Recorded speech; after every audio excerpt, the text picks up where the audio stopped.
오늘 하나님께서 우리들에게 주시는 말씀입니다. 우리 사무엘상 10장입니다.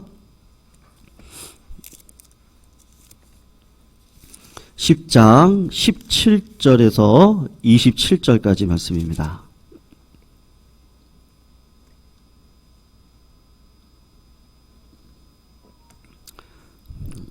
구약 423쪽에 있습니다.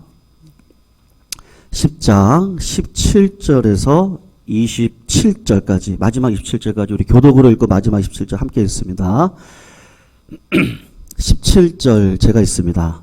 사무엘이 백성을 미스바로 불러 여호와 앞에 모으고 이르되 이스라엘 하나님 여호와께서 이같이 말씀하시기를 내가 이스라엘을 애굽에서 너희를 애굽인의 손과 너희를 압제하는 모든 나라의 손에서 건져내었느니라 하셨거늘 너희는 너희를 모든 재난과 고통 중에서 친히 구원하여 내신 너희의 하나님을 오늘 버리고 이르기를 우리 위에 왕을 세우라 하는도다.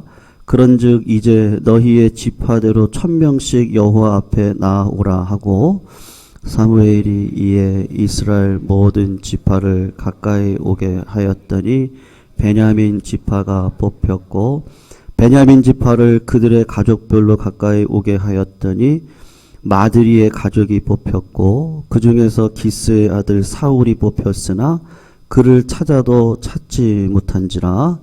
그러므로 그들이 또 여호와께 묻되 그 사람이 여기 왔나이까? 대답하시되 그가 진보다리들 사이에 숨었느니라 하셨더라. 그들이 달려가서 거기서 그를 데려오매 그가 백성 중에 서니 다른 사람보다 어깨 위만큼 컸더라. 사무엘이 모든 백성에게 이르되 너희는 여호와께서 택하신 자를 보느냐? 모든 백성 중에 짝하리가 없느니라 하니 모든 백성이 왕의 만세를 외쳐 부르니라. 사무엘이 나라의 제도를 백성에게 말하고 책에 기록하여 여호와 앞에 두고 모든 백성을 각기 집으로 보내매 사울도 기브와 자기 집으로 갈 때에 유력한 자들과 함께 갇혔습니다. 어떤 불량배는 이르되 이 사람이 어떻게 우리를 구원하겠느냐 하고 멸시하여 예물을 바치지 아니하였으나 그는 잠잠하였더라. 아멘. 여러분 오늘 말씀을 통해서 두 가지를 살펴보겠습니다. 첫 번째로는 하나님께서 이스라엘의 첫 왕을 선출하실 때 왜 제비뽑기를 하셨는가, 그리고 두 번째로 사울 왕이 하나님의 은혜로 겸손하게 시작했는데 어떻게 끝을 맺었는가, 이 두 가지를 살펴보면서 우리의 삶을 되돌아보는 시간을 갖도록 하겠습니다. 성도님들, 교인들 가운데 제비뽑기가 하나님의 방식이라고 생각을 해서 교회에서 직분자를 선출할 때나 아니면 총회장, 노회장을 선출할 때 제비뽑기를 하자 하는 경우가 있습니다. 그런데 여러분, 제비뽑기는 꼭 기억을 하셔야 되는데요. 하나님이 정하신 방식 가운데 그냥 한 가지입니다. 그리고 그 방식이 유효하고 적합할 때에는 쓰지만 그 방식 자체가 유일한 성경적인 방식이고 좋다, 제비뽑기가 그렇다, 뭐 그런 것은 절대로 아닙니다. 여러분, 모세가 후계자를 뽑을 때 제비뽑기 했습니까? 아니거든요. 그냥 모세를 통해 여호수아를 뽑아라 그래서 여호수아를 뽑았습니다. 가장 훌륭한 왕인 다윗을 뽑을 때도 마찬가지입니다. 그냥 하나님께서 기름을 부으셔서 왕으로 세웠을 뿐입니다. 그런데 왜 이스라엘의 초대 사울을 세울 때 하나님께서 왜 제비뽑기를 하셨을까? 그 이유는 아직까지는 사사시대 끝물입니다. 여러분, 사사시대의 특징이 무엇이죠? 자기 소견에 좋을 대로 했더라. 그 시대에 왕이 없었습니다. 그러니까 이스라엘 백성들이 영적으로 신앙적으로 많이 떨어져 있는 상태에서 왕을 뽑으려고 할 때 분쟁이 일어나기 쉬우니까 하나님께서 제비 뽑기 방식을 택했던 것입니다. 여러분, 그 사사시대를 지나고 왕을 뽑을 때 아마도 모든 지파가 왕이 되고 싶어 했겠죠. 그런데 많은 12지파 가운데 특별히 왕이 되고 싶어 하는 지파가 있었는데, 한 지파가 에브라임 지파이고 또 한 지파가 유다 지파입니다. 여러분, 에브라임 지파에 욕심이 있는데요. 기드온이 전쟁을 할 때 시비를 걸었던 지파가 누구 지파냐면 에브라임 지파예요. 왜 우리를 끼워주지 않느냐? 내가 힘이 있는데 왜 나를 안 끼워줘? 그리고 입다가 전쟁에서 이길 때 또 시비를 거는 지파가 있는데 에브라임 지파입니다. 왜 우리에게 도와달라고 하지 않았느냐? 늘 중심에 서고 싶었던 지파가 에브라임 지파입니다. 그리고 또 하나 지파는 유다 지파인데, 야곱이 자식들을 불러다가 예언을 할 당시 유다 지파를 통해서 지팡이가 나온다. 그런 이야기를 하므로 메시아가 나올 지파가 어느 지파냐면 유다 지파라고 이야기를 하거든요. 그러니까 유다 지파가 왕이 되는 거 당연한 거 아니겠습니까? 그래서 제일 주도적으로 생각했던 지파가 유다와 에브라임 지파가 왕이 되고 싶어 할 것이 분명합니다. 잠언 18장 18절을 보면 이런 말씀이 있는데, 제비를 뽑는 것은 다툼을 그치게 하고 강한 자 사이에 해결하게 한다라는 말이 있습니다. 여러분, 하나님 말씀 그대로입니다. 제비를 뽑을 때는 누구도 시비를 걸지 않습니다. 왜냐하면 하나님이 하셨다는 것을 분명하게 보여주기 때문에 그런 것이죠. 그래서 지파를 불러가지고 제비를 뽑았습니다. 12지파 가운데 어떤 지파가 당첨이 되죠? 베냐민 지파가 당첨이 되어져요. 그리고 베냐민 지파를 다 모았습니다. 그리고서는 한 가문이 당첨이 되어지는데 마드리의 가문이 뽑혔습니다. 그리고 그 가문을 다 불러다가 제비를 뽑았더니 기스의 가족들이 뽑혔습니다. 그리고 기스의 가족들을 불러다가 제비를 뽑았을 때 누가 뽑혔을까요? 사울이 뽑혔습니다.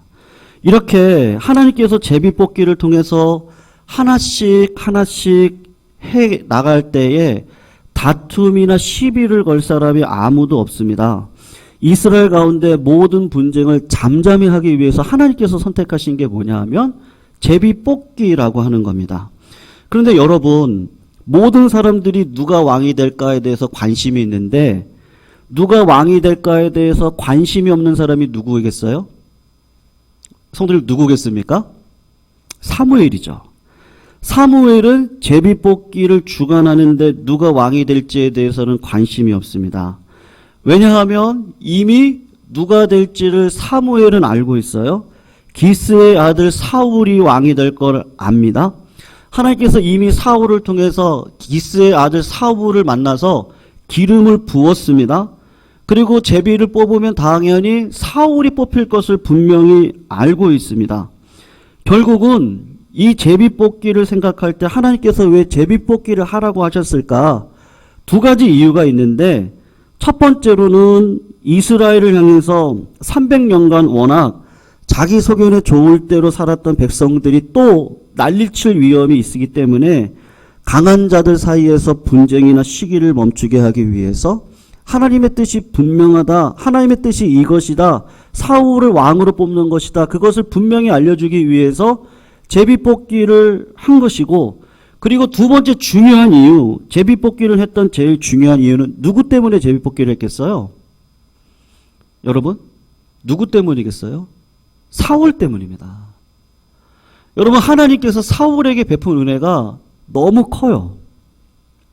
사울에게 내가 너를 기름 부어 이스라엘 왕으로 삼겠다, 확실한 증거를 사울에게 보여주기 위해서 제비뽑기를 했습니다. 여러분, 우리가 지지난주에 살폈지만 사울은 이미 기름 부음을 받았습니다. 그리고 사울이 왕이 될 것을 세 가지 증거로 보여줬죠.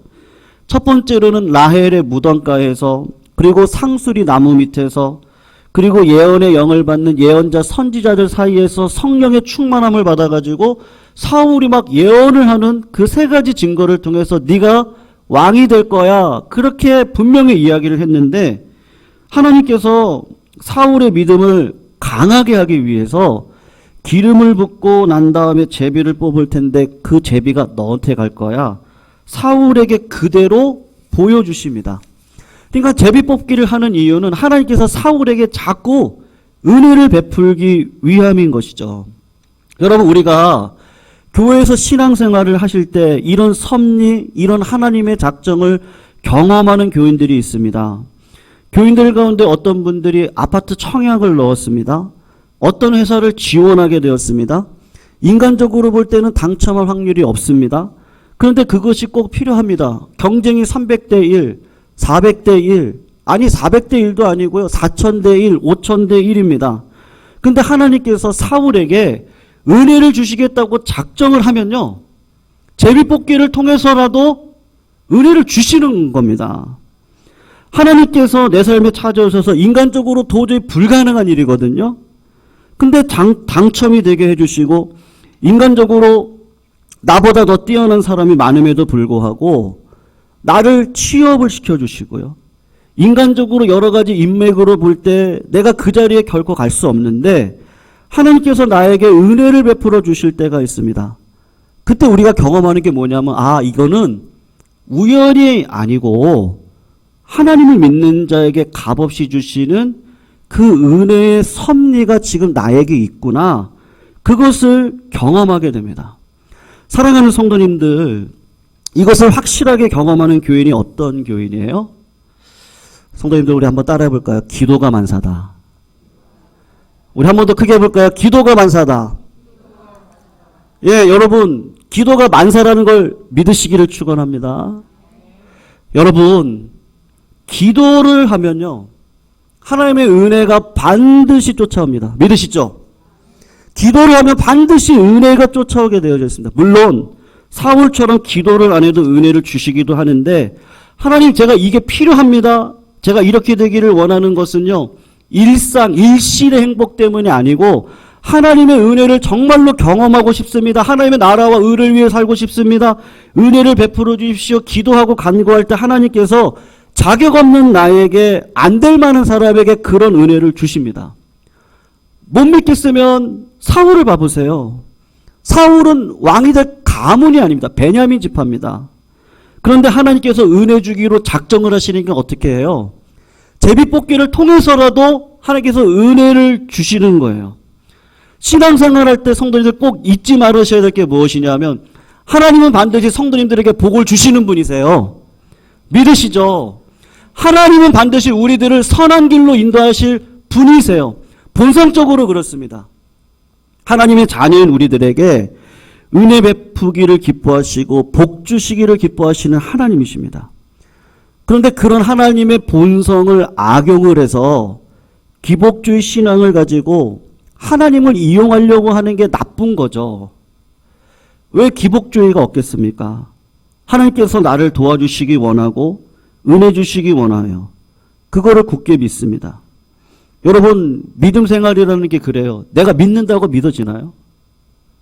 여러분, 믿음 생활이 그렇습니다. 하나님이 나에게 은혜의 복을 주시는 걸 경험해야 그 믿음을 가지고 걸어가게 되어져 있습니다. 받는 것이 없는데 믿음 생활 할 수 있어요? 절대로 그렇지 않습니다. 성도님들, 간절히 부탁드리고 싶은 게 무엇이냐 하면, 성도님들, 우린 자격이 없죠. 저도 자격이 없는데요, 성도님들을 섬길 수 있는 이 자리에 주셨거든요. 근데 지난 날을 되돌아봤을 때, 아, 잘한 거 한 가지 있구나. 그게 뭐냐 하면요, 5년 동안 정말 하나님 앞에 불철주야 기도했습니다. 자, 기도를 해서 이렇게 응답받았다가 아니고 하나님이 가난한 마음 주셔서 기도하지 않고는 살아갈 수 없게 하시더라고요. 하나님이 아니면 내 인생이 안 된다는 마음이 자꾸 오니까 기도를 했어요. 여러분, 은혜를 베푸시겠다고 하나님 앞에, 하나님, 우리 주님이 그러셨잖아요. 일용할 양식을 구하라고. 모든 것을 위해서 기도하라. 아무것도 염려하지 말고 기도해라. 지혜가 없다? 기도하세요. 후히 주시고 꾸짖지 하신 하나님께서 반드시 주실 것입니다. 구하라, 찾아라, 두드려라. 찾는 자에게, 구하는 자에게, 두드리는 자에게 하나님께서 반드시 주시는데 뭘 주세요? 하나님을 주시거든요. 무슨 말이에요? 하나님이 내 인생을 책임져 주시겠다고 하는 그 하나님이 나와 동행하심을 체험하실 수 있도록 은혜를 주시겠다고 하는 것이죠. 여러분, 그러니까 내가 기도할 때 하나님 반드시 응답하세요. 어떻게 해요? 예스, 노, 기다려.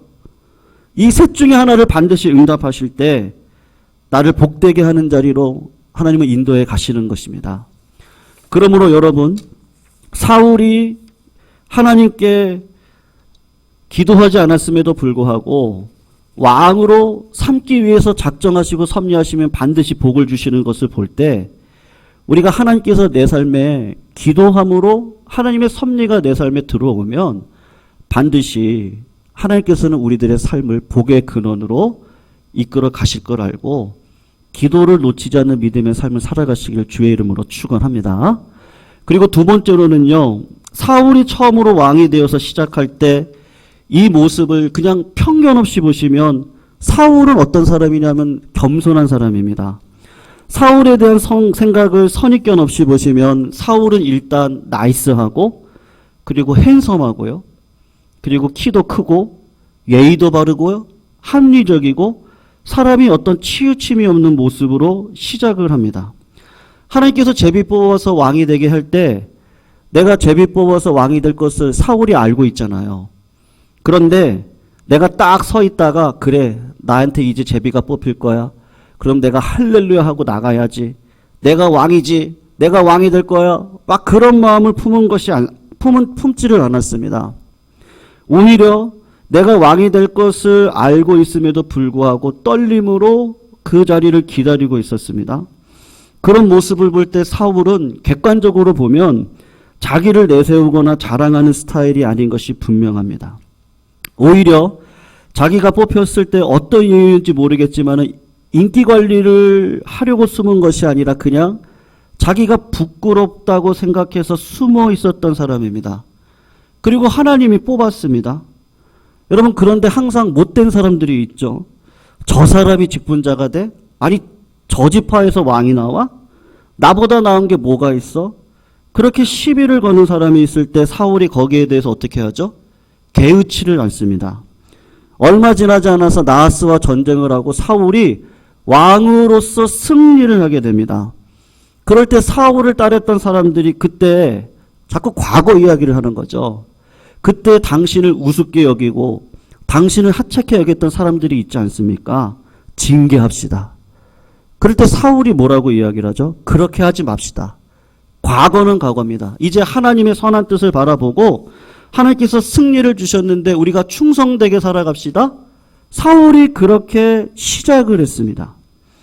여러분, 여기서 질문이 있는데요. 하나님께서 우리들에게 주시는 질문이 이것입니다. 사울이 가졌던 구원의 은혜에 감사하며 살았던 이 겸손이 사울이 죽는 날까지 끝까지 잘 유지를 합니까?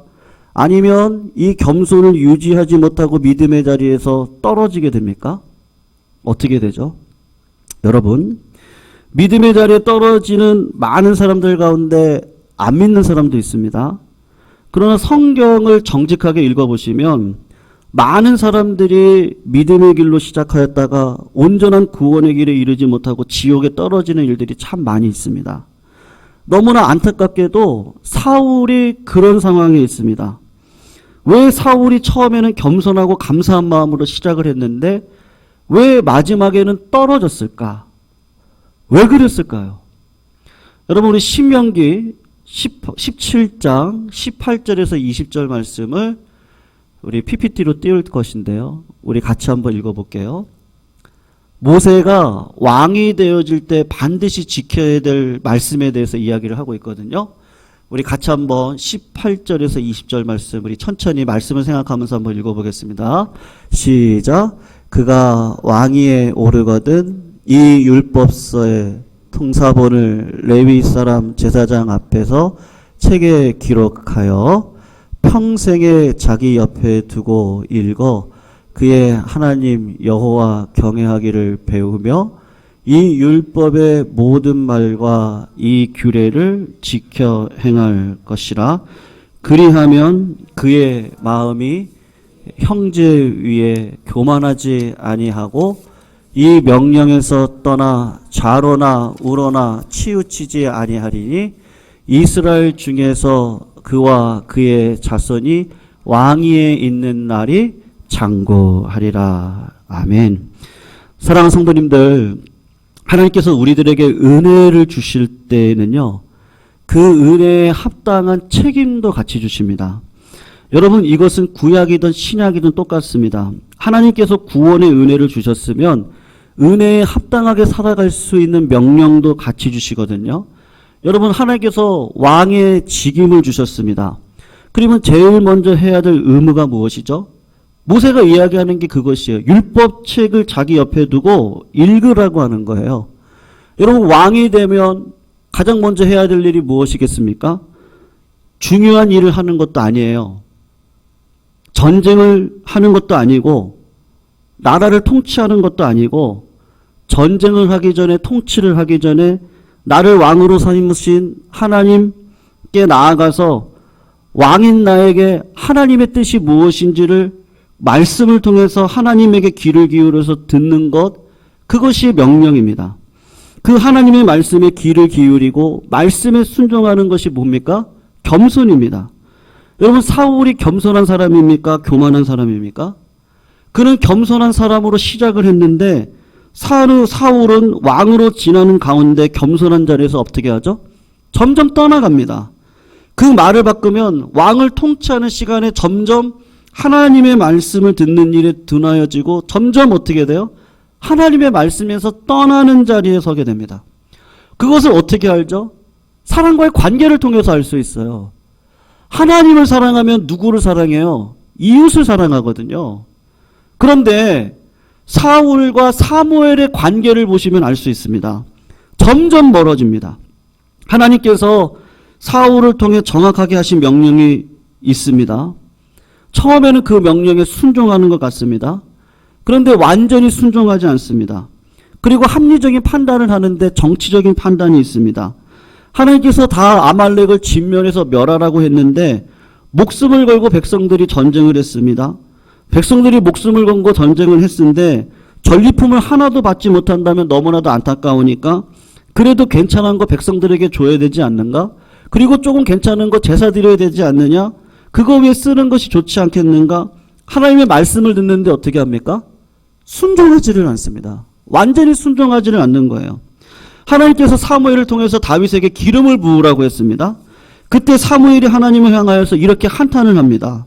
하나님, 제가 사울 왕이 있는데 하나님의 명령으로 다윗에게 기름을 부으면, 여러분, 사무엘이 하나님에게 하는 이야기입니다. 뭐라고 이야기하죠? 사울이 반드시 나를 죽일 겁니다. 그것이 사무엘의 염려입니다. 참으로 겸손하게 하나님의 은혜에 감사하며 왕으로 섬겼던 사울인데 어느 시점에 다 아는 거예요. 사무엘도 알고 사울도 알아요. 아, 저 사람이 더 이상 하나님의 말씀에 귀를 기울이지 않는구나. 더 이상 하나님의 뜻보다는 자기의 합리적이고 정치적이고 자기의 관록과 판단을 가지고 살아가고 있구나. 사울이 겸손하게 은혜 가운데 출발을 했는데 그 겸손한 자리에 떠나서 말씀에 순종하지 않으니까 최종적으로 사울이 죽기 전에 누구를 찾아가죠? 신접한 여자를 찾아가서 사무엘의 형상을 가지고 나온 귀신의 말을 듣고 두려워 떱니다. 사랑하는 성도님들, 우리가 누구든지 마찬가지거든요. 겸손하게 신앙생활 안 하시는 분들이 없습니다. 그 하나님의 은혜 안에 여러분, 하나님께서 나를 부르시는 그날까지 구원의 은혜에 계속 거하기 위해서는 꼭 해야 되는 게 뭐예요? 하나님의 말씀의 자리에 늘 있으셔야 됩니다. 그런데 어느 순간 신앙생활 하면서 말씀이 들리지가 않습니다. 그러면 어떻게 되는 거예요? 내 마음이 길가밭인 거죠. 길가밭의 특징이 무엇이죠? 말씀을 계속해서 듣습니다. 듣는데도 인간의 그 계획과 마음이 말씀이 들어오지 못하도록 내 마음밭을 계속해서 밟아요. 발로 밟아서 완전히 땅이 굳어져서 웬만한 말씀이 들어와도 그 말씀이 내 안에 은혜로 들어오지 않습니다. 이사야에 있는 말씀처럼 그 말씀이 내 심령에 들어와서 내가 하나님을 더 사랑하고 은혜를 깨닫고 내가 그래 하나님의 뜻대로 살아가는 거 이거 맞지. 그렇게 변화가 되어져야 되는데 길가밭의 사람은 하나님의 말씀이 들어오지가 않아요. 하나님께서 나에게 말씀하시는구나. 그거를 못 듣습니다. 그런데 옥토밭은 어떻습니까? 무슨 말씀을 들어도 목사님이 설교를 해도 전도사님이 설교를 해도 무슨 말씀을 받아도 그 사람 마음에 뭐가 있어요? 아, 저 말씀은 지금 나에게 하시는 말씀이구나. 그거를 깨닫는 교인이 옥토밭에 있는 교인입니다. 여러분, 은혜에 있는 사람의 특징이 있는데요.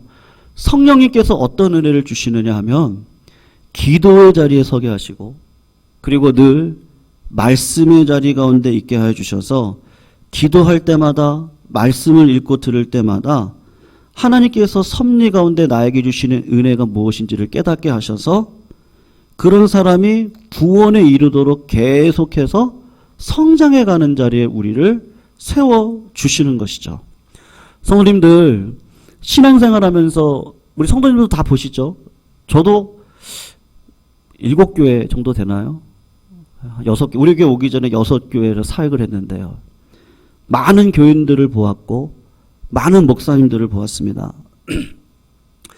정말로 착한 교인입니다. 정말로 착한 목사님입니다.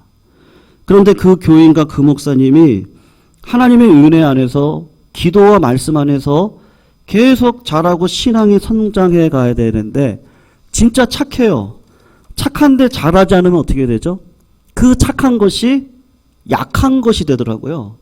그리고 그 약한 것이 어떻게 되죠? 악한 것으로 바뀌더라고요. 예를 들면 그렇습니다. 대학 시절에는요. 세상에 시험과 도전이 있다고 하더라도 그렇게 많지가 않아요. 학생 시절이니까. 그런데 대학을 졸업하고 청년이 되면 대학 때 경험하지 못한 시험과 걱정거리가 왕창 덮여옵니다.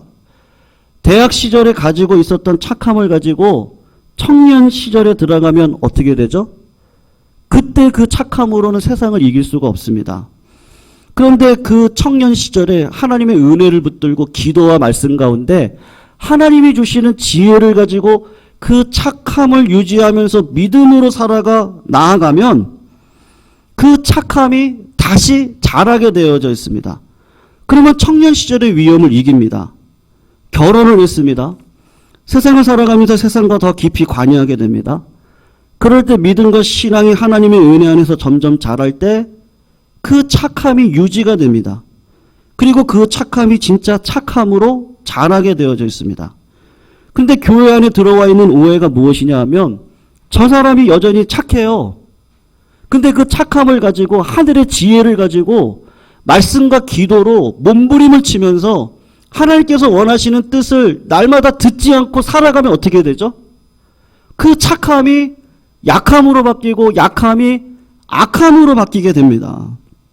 선배님, 그래서 하나님의 은혜에서 시작한 사람이 그 은혜 안에 강하여지고 구원에 이르기 위해서 신자된 자의 특징이 뭐로 반드시 드러나게 되어져 있어요? 왜 목사님들이 기도하셔야 돼요? 말씀을 읽으셔야 돼요? 좀 말씀을 읽으라고 그렇게 하시면 복 받기 때문에 그래요. 그렇게까지 말씀하셨던 이유는요.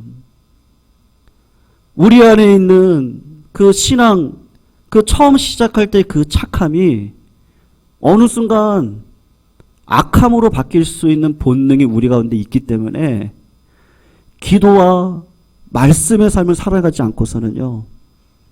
하나님께서 바른 신앙으로 성장할 수 없다는 것을 이야기를 하는 것이죠. 여러분, 결론적으로 꼭 기억을 하시면 좋겠는데요. 하나님의 말씀과 기도에 열심을 내지 않으면요. 신앙은 그렇습니다. 은혜 위에 은혜입니다. 믿으시죠? 은혜 위에 은혜예요. 은혜 위에요. 맞아요. 말씀과 기도를 열심히 읽으면 은혜를 받아요. 근데 안 그럴 수도 있다니까요. 무슨 말이죠? 나 이렇게 말씀 많이 읽는 사람이에요. 나 이렇게 기도 많이 해요. 그래서 꼭 무슨 일이 있으면 뭐라 그래요? 내가 말씀 많이 읽어서요. 내가 기도해서요. 그렇게 바리새인으로 바뀔 수도 있어요. 근데 그런 건 말고요. 말씀과 기도를 늘 붙들고 살아가면 하나님께서 어떤 은혜를 주시죠? 꼭 이 은혜를 주세요. 내가 한 건 아무것도 없는데 하나님이 다 하셨구나. 여러분, 나무를 보세요. 우리 교회 안에 있는 화분도 보세요. 근데 물은 주죠. 근데 자라게 하시는 분은 누구세요? 하나님이세요. 아니, 햇빛이 없으면 어떻게 자라요? 비가 안 오면 어떻게 자라요? 가지치기 제가 하죠. 근데 누가 자라게 하세요? 하나님이 자라게 하시거든요. 하나님이 자라게 하는 원리, 자꾸 가지가 땅을 바라봐요. 그러면 잘라내요. 햇빛을 못 보니까. 말씀 가운데 내가 자꾸 땅을 바라봐요. 하나님을 바라보지 않아요. 이 목사가 된 게 내가 자라서 된 거라고 생각해요. 자꾸. 그럼 말씀이 들어와요. 기도하는 가운데 깨닫게 해요. 네가 잘해서 된 거야? 부모님들이 그러시죠.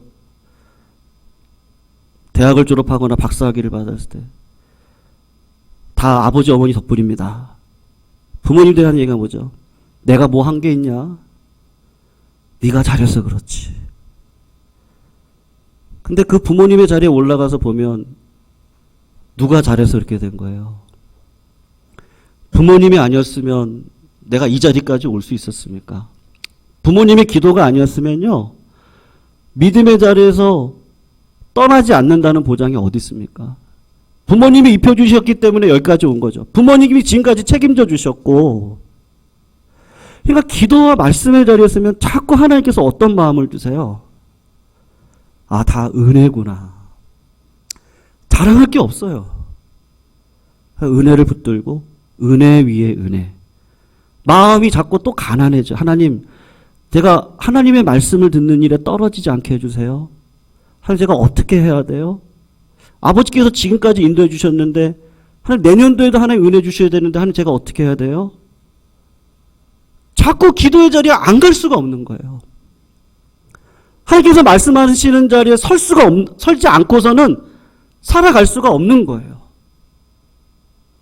그렇지 않은 자가 누구예요? 사울이었어요. 사울은 참 신기해요. 하나님께서 이렇게 은혜를 주셔서 제비뽑기까지 해가면서 네가 왕이 될 거라는 것을 하나님의 섭리 가운데 분명히 있다는 것을 보여주는데도 참 겸손하게 시작했는데 마지막에는 신접한 여자를 쫓아가고 있는 그 어리석은 모습. 그 과정 가운데 뭐가 있어요? 기도했다는 말 한마디도 없어요. 말씀을 읽었다는 얘기 한마디도 없어요. 하나님 앞에 물어봤다는 얘기 한마디도 없어요. 다 정치적이고 인간적이고 내 계획을 가지고 신앙생활을 하니까 결국에는 사울이 믿음이 떨어지는 그 자리에 서는 것이죠.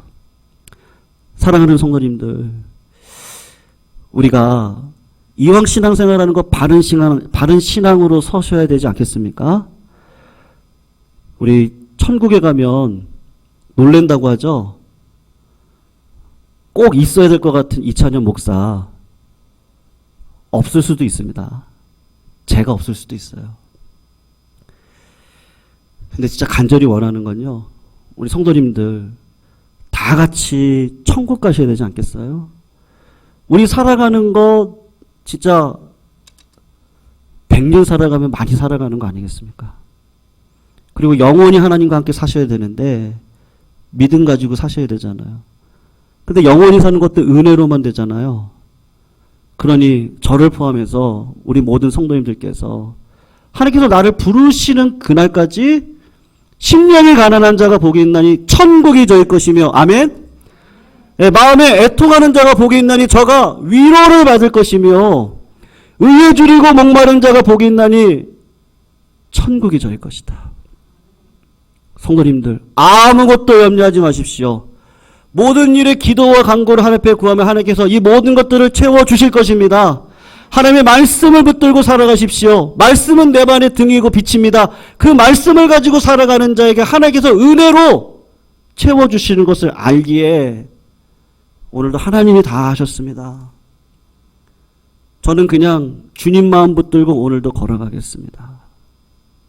그럴 때 하나님께서 채워주시는 그 복을 진짜 누리시고 걸어가시는 믿음의 성도님들이 다 되시기를 부탁드립니다.